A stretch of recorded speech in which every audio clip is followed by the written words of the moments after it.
De la joaillerie pour rêver à 10 jours de la Saint-Valentin, un nouveau procédé de taille de pierre qui sublime rubis, saphir, émeraude et autres diamants, 57 facettes qui réfléchissent mieux la lumière, un savoir-faire français. Marie-Pierre Samitier, Vincent Kellner. La taille de la tourmaline, comme celle de toutes les pierres de couleur, comporte toujours un risque. En chauffant avec le frottement, elle peut se briser. La taille requiert donc un coup de main particulier. Ainsi, le tailleur de pierres précieuses ne peut pas être remplacé par la machine, sauf exception. Le diamant, c'est une matière dure, donc que l'on peut tailler un peu la machine quand même, parce que la matière est dure. Nous, on travaille des matières tendres, fragiles. Ils n'ont rien de nous la main de l'homme pour ça, il ne faut pas les brusquer. Voici une nouvelle taille de pierre qui vient d'être mise au point chez ce joaillier. Une taille qui convient aux rubis, émeraudes et autres cailloux précieux.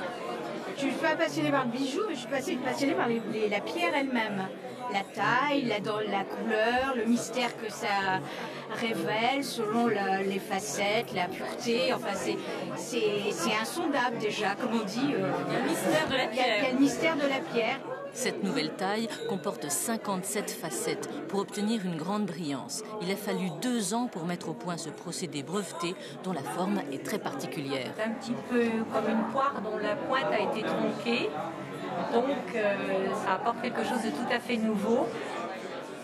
Avec les prouesses réalisées par les nouvelles techniques de taille en France, la lumière pénètre mieux dans la pierre, qui brille de 1000 feux.